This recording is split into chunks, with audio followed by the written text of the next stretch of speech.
Assalamualaikum warahmatullahi wabarakatuh. Kali ini penulis ingin bahas soal ciri-ciri kalau komponen rusak karena oli. Jadi penulis ngomong gini karena beberapa hari terakhir ini ada komentar anti ya, yang ngomong bahwa salah satunya ngomong soal oli HDEO, salah satunya ngomong soal minyak goreng, salah satunya ngomong soal oli mesran, oli mineral ya. Yakin banget bahwa oli full sintetik itu bagus.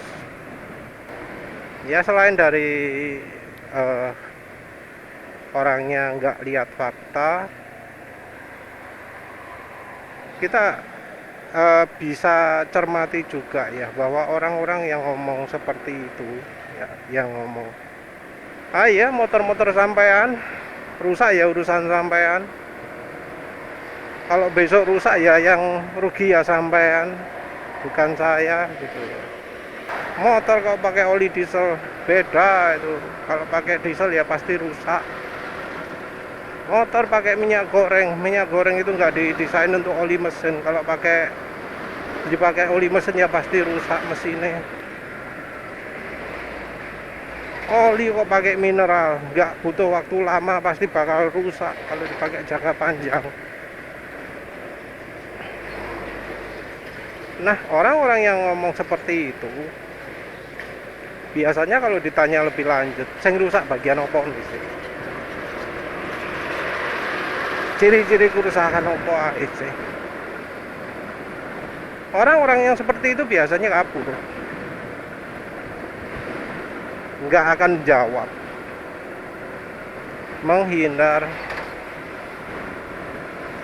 terus pura-pura pakarnya apa, saudaranya itu punya bengkel, punya apa, bapaknya temennya itu dealer, ngomong bahwa buyutnya itu pernah ngajar apa di bidang oli atau apalah, ngomong yang kira-kira semacam seperti itu ya. Penulis nggak pernah jumpai orang-orang seperti itu bisa jawab pertanyaan mau bagian apanya yang rusak. Karena ya orang-orang seperti itu kalau rusak ya rusak gitu loh, tapi gak ngerti bagian apa nih yang rusak. Rusak itu kalau dalam pengertian mereka biasanya ya hubungannya dengan pistonnya jebol, pistonnya bolong gitu ya. Padahal ya yang namanya kerusakan soal oli, seputaran oli, itu bukan piston jebol ya. Piston jebol itu bukan bagian dari kesalahan oli, bukan jebol, bukan berlubang. Piston berlubang itu hubungannya dengan pre-ignition, yaitu ketika pengapian nyala apinya, tekanan hasil pembakarannya terjadi terlalu cepat sehingga piston dipaksa bergerak mundur. Karena dipaksa bergerak mundur sambil didorong, kalau tekanan luar biasa ya piston bisa bolong.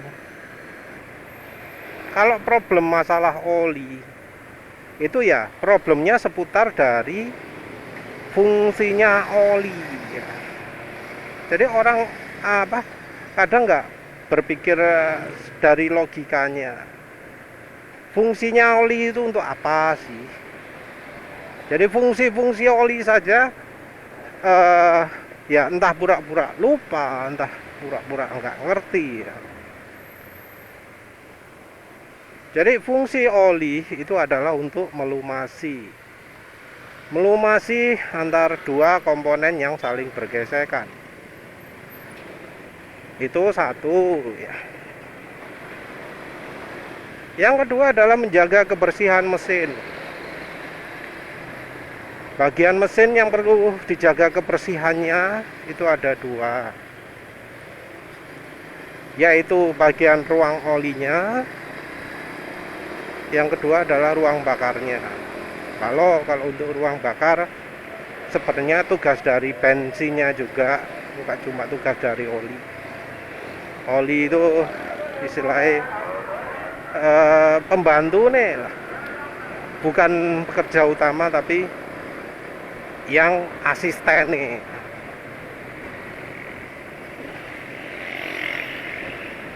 Terus yang ketiga baru soal performa ya, juga soal kompatibilitas macam-macam. Nah, dari yang agak ringan dibahasnya dulu, dari kebersihan mesin dan ruang bakar. Banyak ya problem oli yang terjadi karena olinya itu bikin kotor. Problem apa saja? Ya kerak, ya lumpur. Keraknya juga bisa kerak di dalam ruang mesin atau di ring oli ya. Emang ruang bakar itu fungsi oli sebagai asisten, tapi kalau sudah ring oli, nah itu penting sekali sifat dari oli itu ya. Kasus ada ring piston macet itu jelas salah oli, karena harusnya namanya oli nggak boleh sampai bikin ring piston macet. Macet itu biasanya karena olinya jadi lem, olinya ngelem sehingga ring pistonnya nggak bisa gerak lagi, sehingga nggak bisa kemana-mana, macet, akhirnya kompresi bocor, dan ya banyak penyakit yang ditimbulkan kalau kompresi sudah bocor. Oli cepat habis, performa mesin nggak bisa maksimal, dan seterusnya ya. Itu problemnya dari oli. Termasuk juga kerak di valve. Nah, yang bisa bikin kerak di valve itu apa sih? Ya oli toh. Apa ya bensin? Ya enggak kan? Apa bisa bensin bikin kerak di valve, di saluran intake-nya valve itu?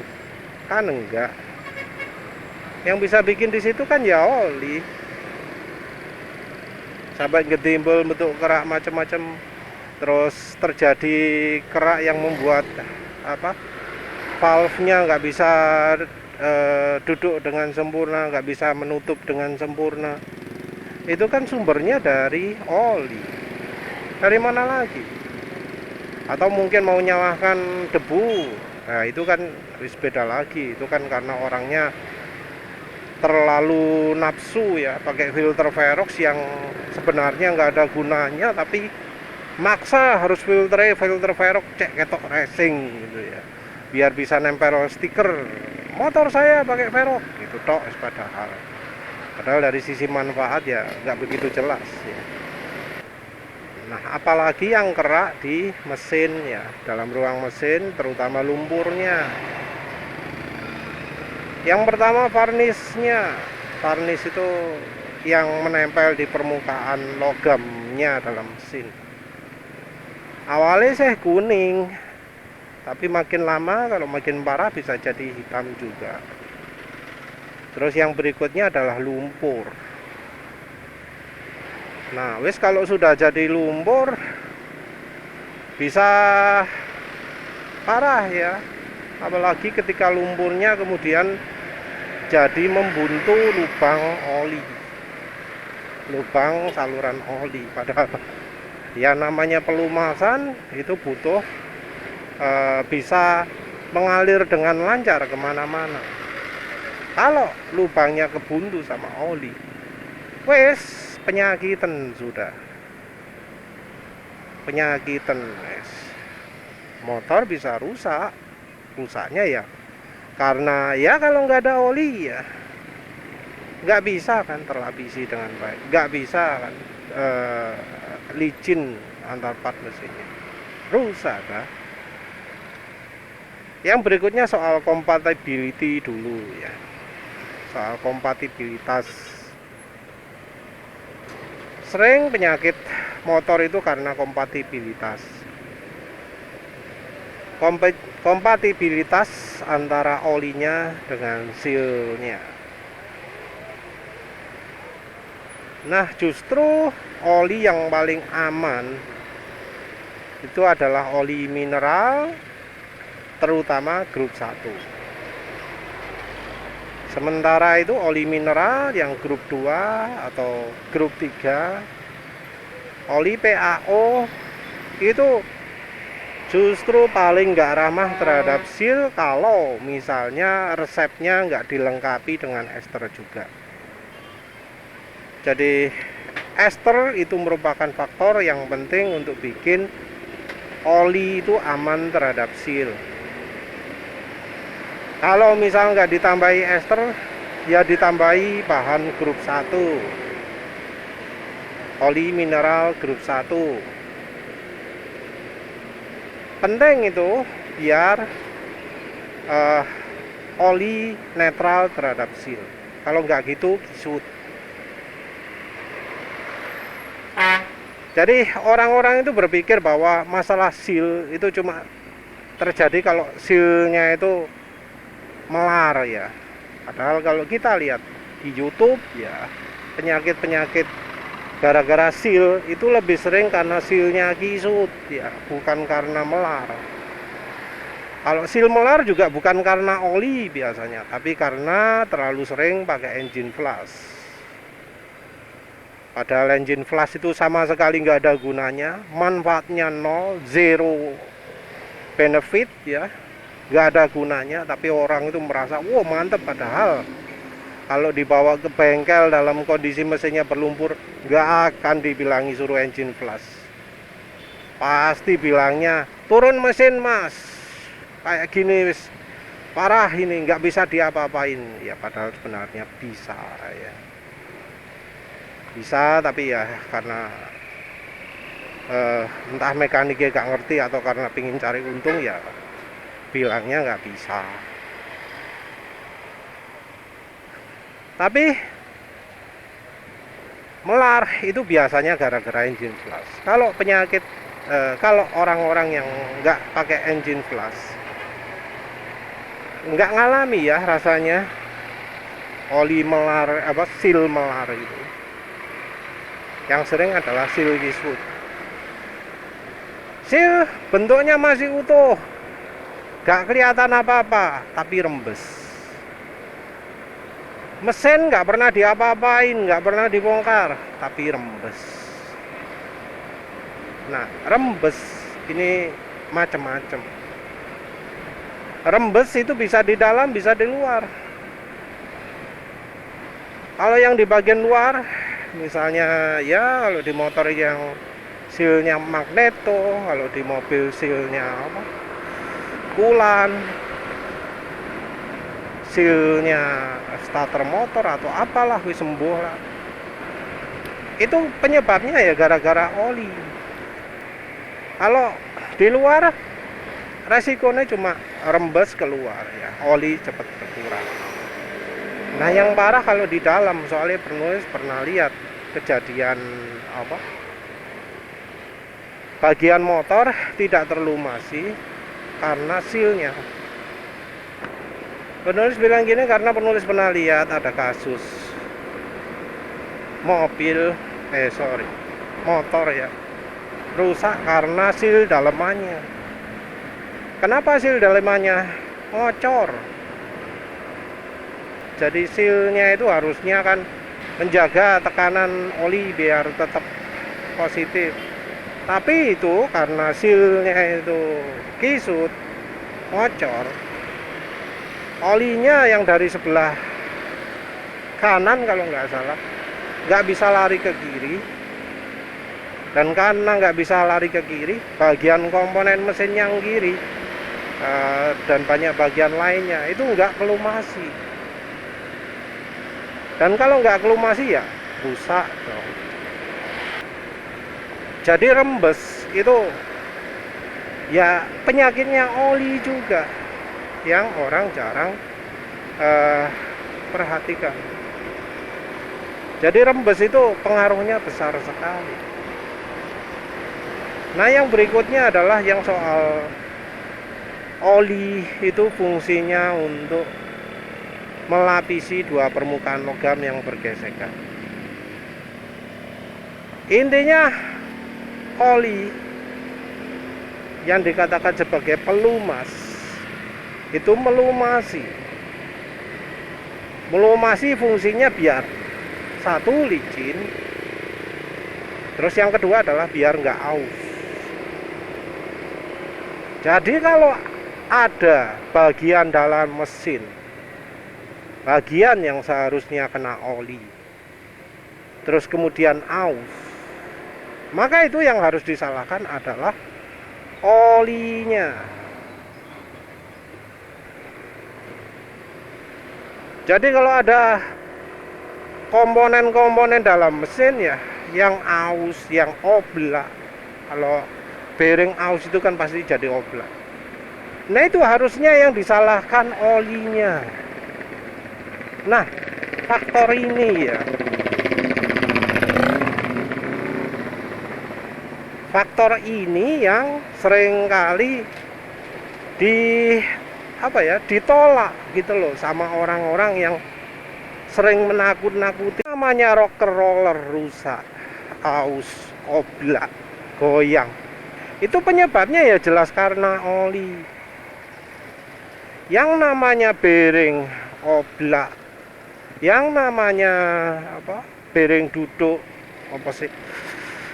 metal bearing, jurnal bearing, bearing yang nggak ada bolanya itu, kalau sampai aus, itu yang salah olinya, bukan karena umur.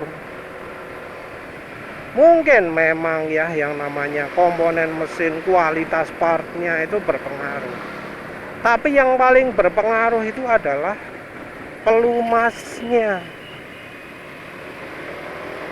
Orang sering sekali ya merasa bahwa oli itu ya selama namanya oli pasti melumasi. Padahal yang namanya oli itu untuk melumasi, untuk bisa melapisi, untuk bisa melindungi oli dengan melindungi mesin dengan baik, itu punya minimal ya, minimal kekentalan. Oli nggak boleh lebih encer dari tertentu untuk bisa melindungi mesin. Nah, encer ini bukan angka SAE-nya, tapi angka yang disebutkan di product datasheet,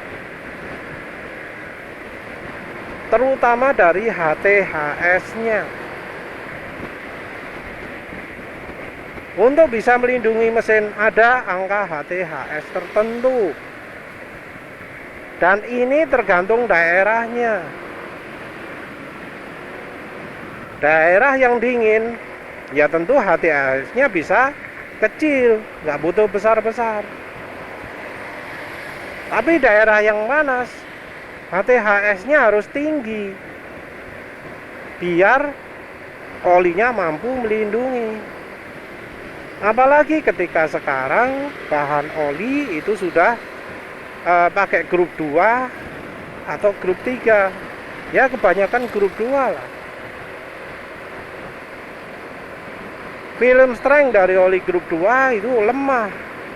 Film strength itu adalah kemampuan untuk melapisi permukaan logamnya. Tergantung dari sifat polarnya ya. Tergantung dari kemampuan olinya untuk saling mengikat satu sama lain, atau kemampuan olinya untuk nempel ke logamnya. Nah, oli yang sifatnya polar, kalau menurut industri oli itu ada 2. Yang pertama yang paling baik itu adalah ester, dan yang selevel dengan ester itu ya minyak nabati alias minyak goreng alias minyak sawit, tentu yang sudah disuling. Terus yang kedua adalah oli grup 1, oli grup 2, oli grup 3, oli grup 4 tidak pernah disebut sebagai bahan oli yang punya lubricity baik. Oli yang punya lubricity baik dan solvensi yang baik itu biasanya oli grup 1 dan ester. Grup 2 enggak, grup 3 enggak, grup 4 enggak. Baru kalau bahan olinya film strength-nya kuat, bolehlah pakai oli encer. Nah, balik lagi ya, kekentalan oli pada saat dipakai itu tergantung pada ya satu, kekentalan asli olinya itu berapa. Yang kedua itu adalah suhu runningnya, suhu sekitarnya berapa, suhu olinya sendiri ketika dipakai berapa. Suhu oli ketika dipakai ya tergantung pada tipe mesinnya, jenis mesinnya. Yang berikutnya adalah tergantung pada suhu sekitar. Kalau suhunya panas, otomatis oli di mesin itu bakal panas. Kalau suhunya dingin, otomatis oli di mesin itu dingin. Dalam kondisi mesin yang sama, pemakaian yang sama, suhunya dingin, ya olinya lebih dingin. Kalau suhunya panas, ya suhu oli mesinnya lebih panas. Nah, kekentalan yang perlu dipentingkan itu, yang perlu diperhatikan itu adalah kekentalan pada saat kendaraan itu dipakai. Saat kendaraan itu dipakai, kekentalannya berapa? Kalau kendaraan dipakai di daerah dingin, ya bisa jadi kekentalannya itu walau olinya 0W20 ketemunya angka 20 CST misalnya, walau itu kekentalannya 0W20. Yang kalau normalnya itu misalnya 10 CST ya di suhu 100 derajat Celcius.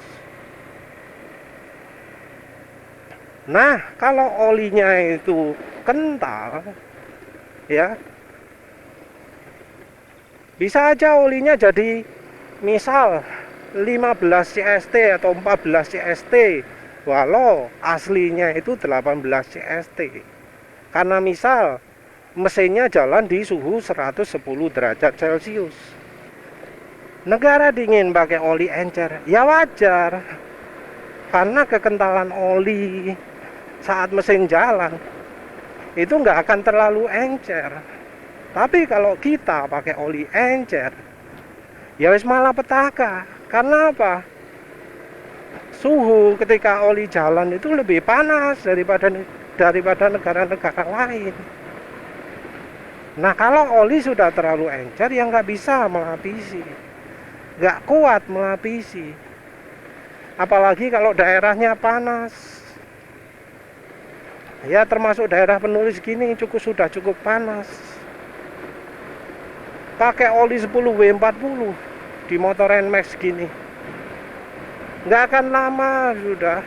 Apalagi ketika oli itu makin lama dipakai makin encer. Kalau dipaksakan ya aus. Apa yang terjadi kalau oli sudah tidak mampu lagi melapisi dengan baik karena misalnya terlalu encer, ya bearing jadi oblak, piston itu jadi baret, rocker roller jadi nggak bisa senter lagi, oblak sudah. Mesin jadi bunyi kelidikan keras. Ketika dipakai suara mesin jadi muncul gesekan-gesekan. Jadi sebenarnya ya awal-awal ya kalau misal olinya terlalu encer, kita jadi lebih dengar suara gesekan antara logam dengan logam. Yang biasanya itu kalau mesin jalan terdengar seperti desis atau asak-asak gitu ya. Masa nggak pernah denger sih suara gesekan antara logam dengan logam? Nah, kalau olinya bisa melindungi dengan baik, bisa melumasi dengan baik, nggak akan ada yang namanya asak-asak gitu. Mungkin kelitikan, ngetrik-ngetrik, apa trik-trik gitu, tapi nggak bakal ada suara asak-asak gitu. Nol ya, nol, sama sekali tidak ada. Dan itu tidak ada hubungan dengan apa jenenge, olinya, SAE-nya kental atau encer. Tapi itu lebih tergantung pada kekentalan sebenarnya ketika olinya itu dipakai. Karena oli SAE grade 20W50 bisa aja ketika dipakai itu malah lebih encer ya daripada oli 10W40. Dan ini penulis sudah ngalami sendiri. Ya wes, itu saja. Sebenarnya cirinya gampang dan bisa dipikir ya, secara logika. Tapi anehnya orang-orang itu menolak ya, menolak kalau pakai acuan seperti itu. Ya wes, begitu saja. Terima kasih sudah menonton. Assalamualaikum warahmatullahi wabarakatuh.